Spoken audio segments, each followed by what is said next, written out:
గురుగారు మేము మొత్తం ముగ్గురం బయలుదేరామండి. చాగల్ సాంబశివరావు గారి హాస్పిటల్ పక్క రోడ్ లో అలా లోపలికి వచ్చాము.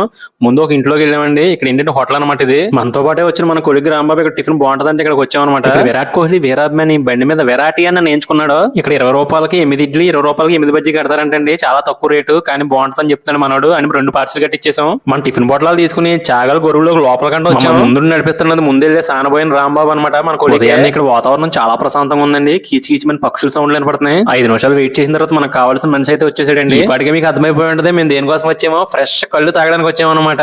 గతంలో 2 సార్లు ఫ్రెండ్స్ తో కళ్ళు సిట్టింగ్ పెట్టాం గానీ ఇలా చెట్టు కిందకి వచ్చి తాగలేదండి. గురుగారు ఇంత పెద్ద వయసులో ఈ తాతగారు కష్టపడి చెట్లకి కళ్ళు తీస్తున్నారంటే అది ఆయనకి అవసరమన్న అయి ఉండాలి, లేకపోతే ఆయన ప్రొఫెషన్ మానుకోలేకపోతున్నారని అయి ఉండాలి. చెట్టుని బట్టి కళ్ళు టేస్ట్ కూడా మారుతూ ఉంటుందంటండి. ఒక్కో చెట్టుకి ఒకలా ఉంటదంట. ఈ చెట్టు బాగుంటుందని చెప్పి తాతగారు పెద్దోళ్ళు నేచర్ లో దొరికిన ఈ కళ్ళు ఆరోగ్యానికి మంచిదే అంటున్నారు. కాదే షరతులు వర్తిస్తాయి అనమాట.